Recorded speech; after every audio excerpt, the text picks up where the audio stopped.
Hello, hello, hello.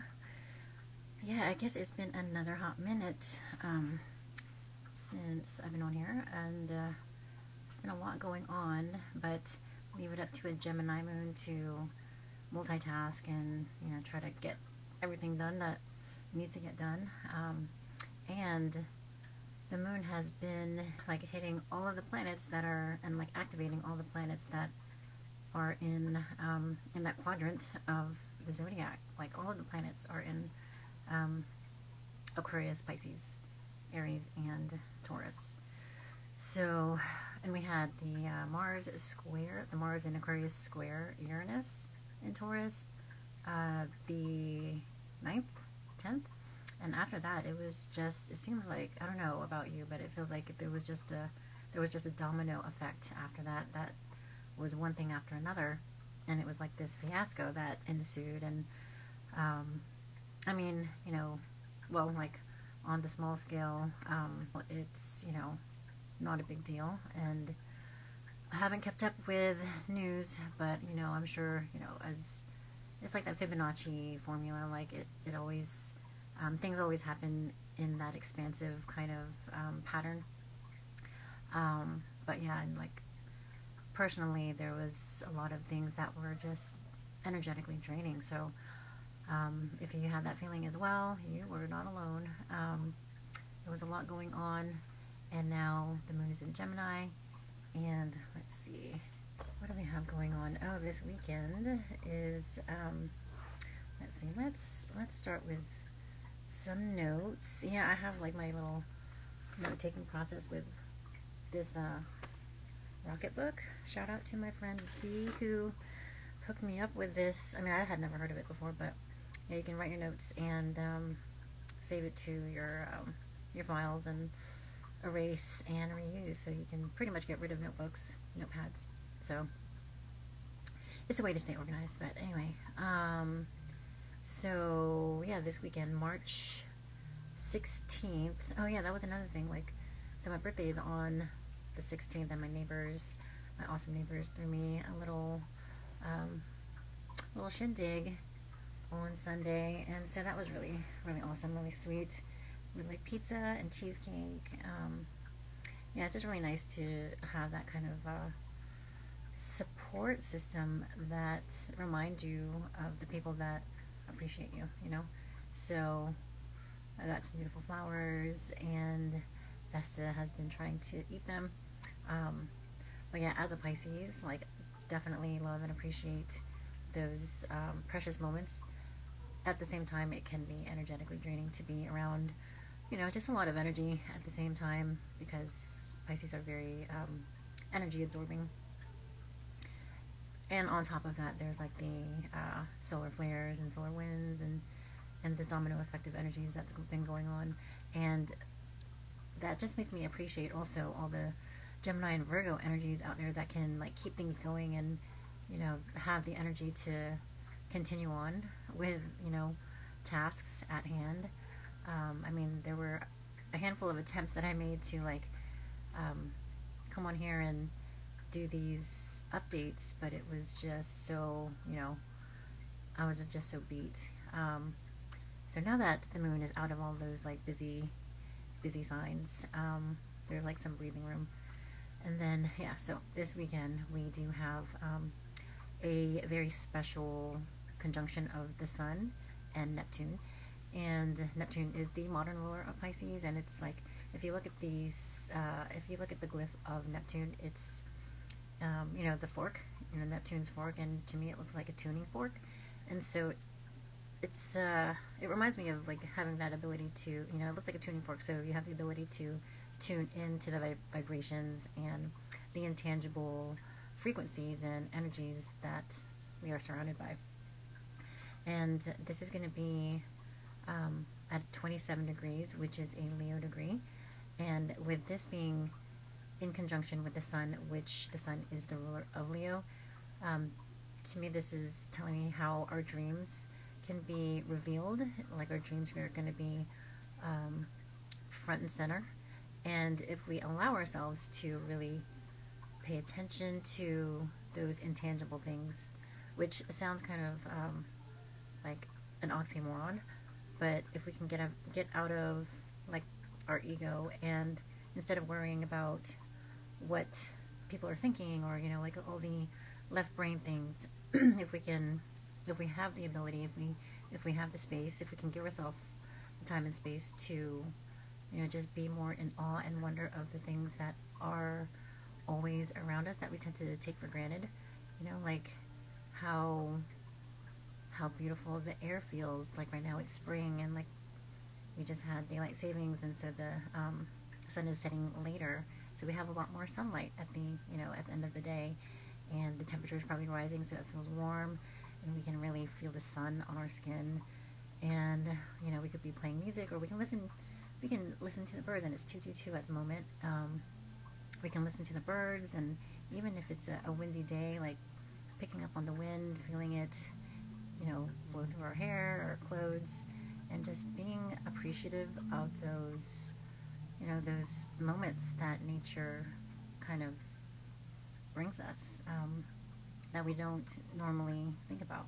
That kind of awareness can also bring about the details of those dreams, and we can really receive messages from the other side of the veil. This is really allowing the veil to thin with this Sun conjunct Neptune, and it's kind of like a building up, and then in a couple of days, on March 19th, the Sun moves into Aries, and so that's like the beginning of Aries season. That's spring equinox. That's the beginning of the astrological new year, and it starts an entirely new era. So Pisces season is kind of like the culmination of endings and realizations and things that we have come to accept. It's the last sign of the zodiac. It's the 12th house of the zodiac wheel, where things kind of go to sleep. They go to die or transition onto the next life or phase, or however you want to look at it. But it is an ending. It's an ending that allows room for new growth to emerge. A lot of people believe, like, when people die, like, we lose someone in the physical realm, but then we, the heavens gain an angel, and then you come to find out that a friend or relative is pregnant, and their due date is like on the same day as the other person's or relative's birthday, or some kind of synchronicity like that. And so it's that kind of feeling, with the Sun going from Pisces to Aries. So Aries season begins the 19th, and we'll go to April 19th, and then it's Taurus season. But yeah, the Sun conjunct Neptune at 27 degrees.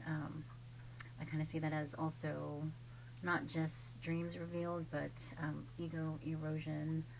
And this is also going to be a square to the Gemini moon. And so the moon will be around 28 degrees. The Sun is going to be the first quarter square, so it's going to be kind of like this feeling of, call it the wired and the restless, because Gemini can be very, like all over the place, squirrel, kind of distracting energy. And the energies in Pisces, the Sun and Neptune, want to rest and like kind of, escape, close your eyes and just imagine and dream and be really creative. Like, this is a great time to write, especially with the moon in Gemini. Watch a movie or be in nature. Just really connect to those intangible blessings that we tend to take for granted. Pam Gregory, I think I mentioned her before, but she has a new video out that talks about like 10 ways to raise your vibration. And I think it's kind of like an interview with another YouTuber in the UK, but she pretty much aligns, like spells it out and these are really easy ways of connecting to nature and the intangible, and staying centered and grounded, which is what we really need right now to kind of like pave that foundation in order to prepare ourselves for the energies that are around the corner.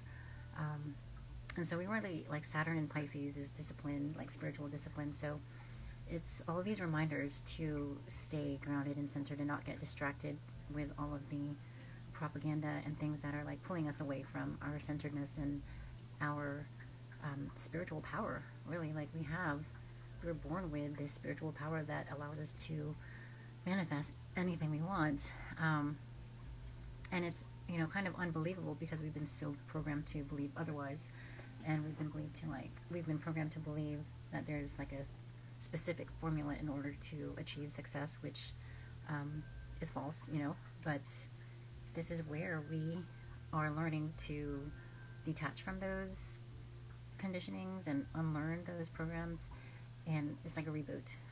And like the Sun conjunct Neptune is really part of that reboot process. And really, when Saturn, which is in Pisces, meets up with Neptune, they will technically meet at 0 degrees Aries. So they're going to start a new.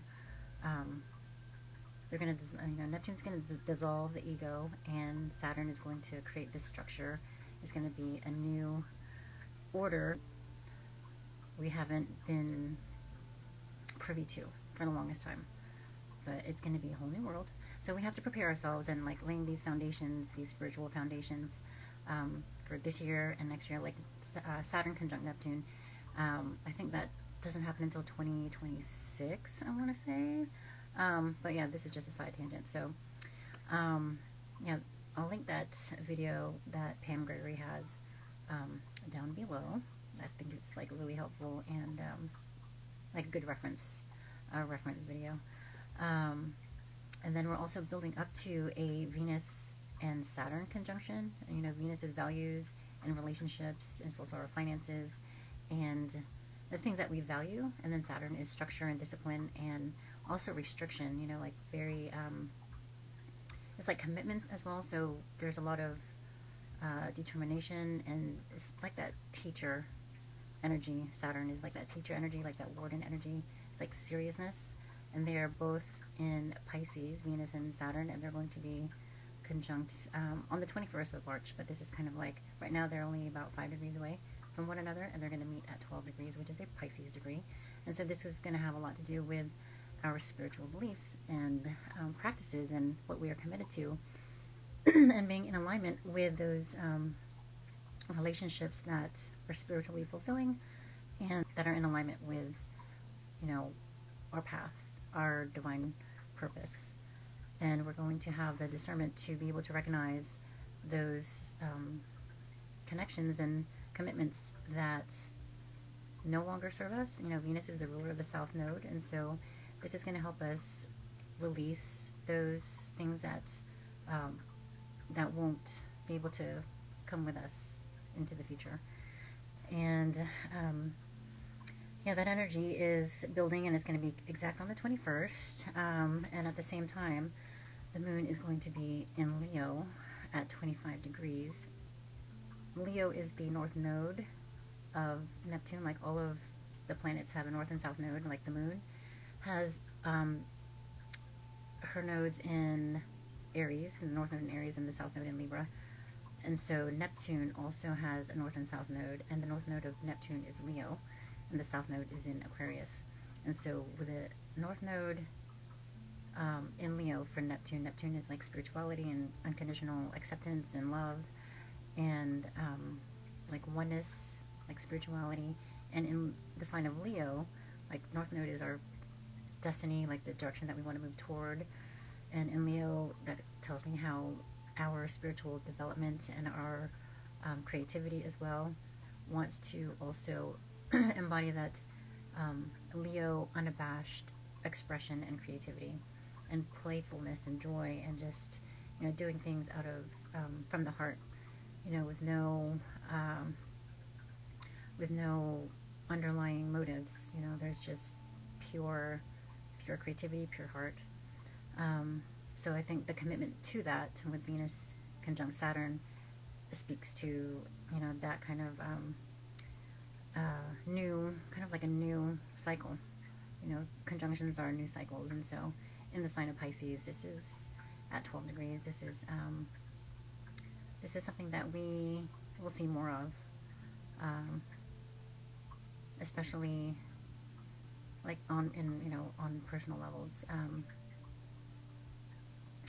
And let's see, in personal commitments could also be taking stock of our resources, like our not just physical resources, our money, but our energy, our emotion, like the vibe that we give off, like the vibe that we share with other people is a resource. Like when people come to you and they fill up their cup, like how is that affecting you? Is it draining you? Do you have enough left to still keep on going? Like, are you able to pour from an empty cup? No, like then there's going to be a reassessment of how your energy is being used with this Venus conjunct Saturn. At the same time, there's also the opposition of Juno, which is currently retrograde. Juno is the asteroid of marriage, the goddess of marriage. I consider Juno to be like the marriage manager, and it doesn't have to strictly be connected to marriage. It's any kind of relationship or collaboration that requires two people to work together. And it's at 10 degrees when Venus and Saturn are conjunct in Pisces on the 21st, and 10 degrees is related to Capricorn, and in the sign of Virgo. So with these kind of practical signatures, there's definitely like a less, I mean, it's ironic that it's in the sign of Pisces, but with 10 degrees relating to Capricorn in the sign of Virgo, it's very very practical, efficient. This kind of energy tells me that there's some things have got to go. Like Saturn is a restrictive energy as well. So, and then with Venus being the ruler of the South Node, there's going to be some releasing, some restructuring. You can kind of look at it like that if you're familiar with those terms coming from corporate world. So yeah, restructuring of values and relationships. And then let's see. So Mars is going to move into Pisces on the 22nd, and will be there until April 30th. And with Mars in Pisces, that can be kind of a, Mars is very ambitious and like a pursuing energy, like very willful, can be combative as well. And in the sign of Pisces, it's very emotional and very spiritual. This can speak to like spiritual battles, on a macro level or like personal level. This could be like pursuing pity. Like Pisces has a tendency of like having that woe is me sort of kind of vibe. And so like Mars is a warrior and can be is known to like fight battles. And when it was in Aquarius, it was a very like a mental war. Like if you got into an argument with someone whose Mars is in Aquarius, there could be battles of wits, kind of interactions. But with Mars and Pisces, it's like battle of emotions, and it could, in some cases, be seen as emotional manipulation. There's that guilt tripping could be part of that too, or if it's squaring any other energies, it can come out in some sort of emotional upheaval or eruption. So that is to be expected. And the only thing with Mars and Pisces that I feel like we'll have to be concerned with is when the moon is in either Gemini or Sagittarius, because then the moon will square Mars. And so that could activate some sort of emotional outburst. So, but fortunately, we don't have any of the major planets in Sagittarius or Gemini at the moment. So, yay. But right around the same time, Mercury will be conjunct Chiron. So, Mercury, the planet of communication, and Chiron, the centaur, the asteroid, the wounded healer, will be at 18 degrees, and let's see, 18 is a Virgo degree, and this will also be close to the North Node, which is at 15.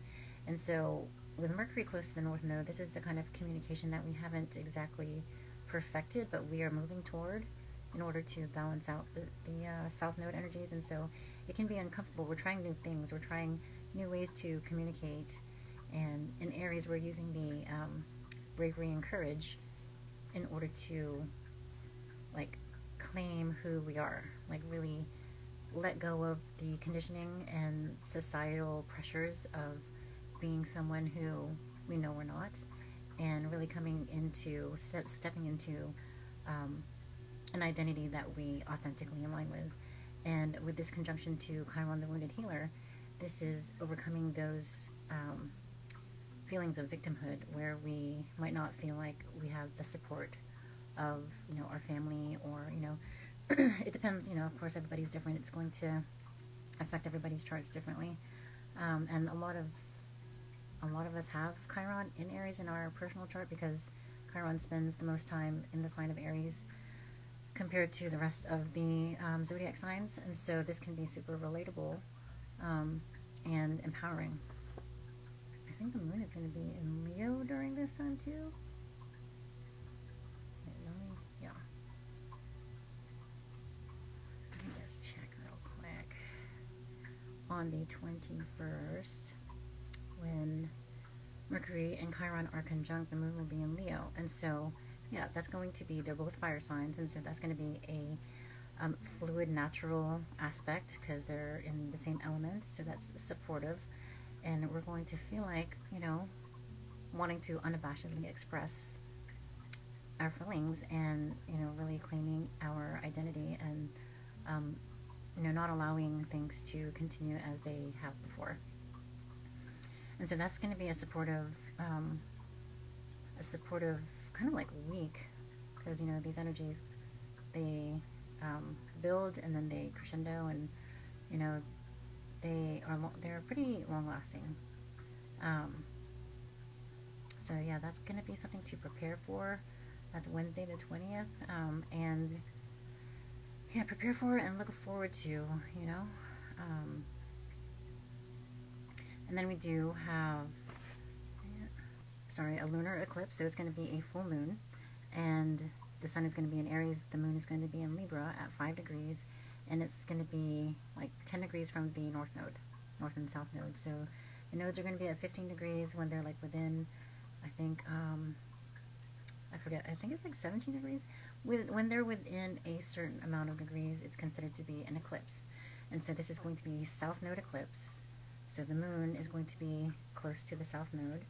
And the sun is going to be close to the North Node. So where the moon is where the focus is where we have the illumination of the energies that we are encouraged to be aware of. And so with the South Node in Libra and the moon in Libra and the sun and moon at 5 degrees is a Leo degree, and so that's really again, like unabashedly expressing from the heart, and, you know, fearlessly as well. We're letting go of the things, you know, the relationships that are not serving us, and it's going to be, I feel like it's going to be a little softer, gentler, because the ruler of the South Node is Venus, which is in Pisces, and like Venus loves to be in Pisces. It's a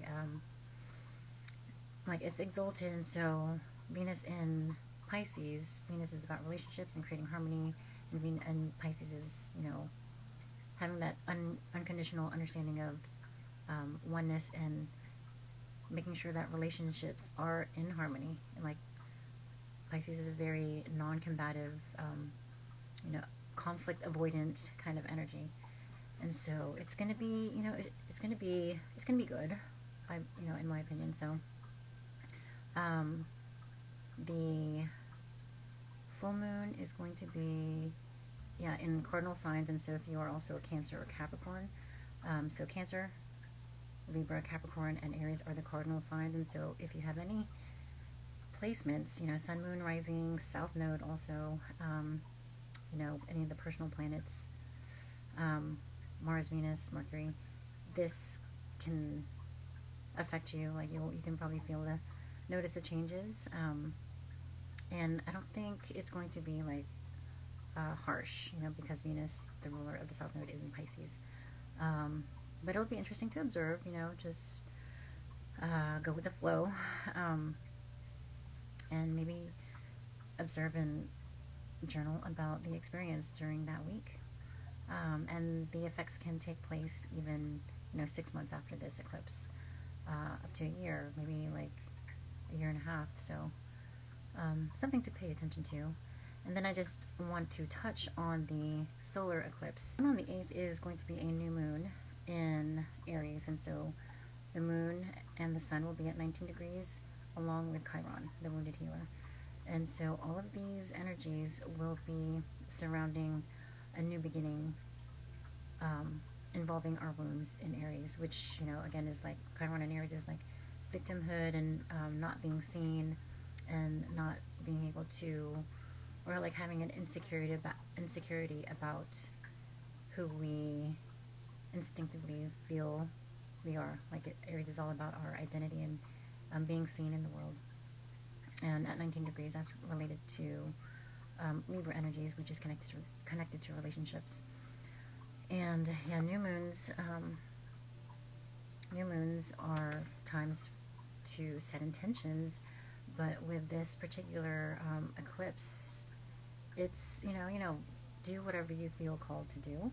A lot of astrologers feel like it's not a good time to set intentions because the energies are eclipsed. Like the moon is blocking out the sun, and along with Chiron, this can be I feel like this would be a good time just to like hold some reverence for what's going on in the sky, and be aware of how we are feeling and just having that same grace for one another. So I just wanted to touch on that. That's not for another few weeks, April 8th, but yeah, I mean, for the meantime, it's going to be very dreamy and nebulous kind of energy, not the greatest energy to do left brain kind of detail oriented things. And if it's necessary, like try to put a spin on it where you're able to like kind of zoom out a little bit and be aware of and pay attention to, like I said, those intangible things that we tend to take advantage of, like the smell of the of the wind or the air and the music or the birds and like the things that are very intangible. And if you're able to take time in the morning to write down your dreams, some messages can come through. And even just like paying attention to music that's playing from someone's car, and the song that is playing has like messages that they could have messages that can like give you clues to or reminders to research or look into, or reminders to connect with certain people in your life that you might have lapsed on. So anyway, I hope that made sense, and thank you for listening. My phone's about to die, and yeah, thanks for listening, and I'll see you on the next one.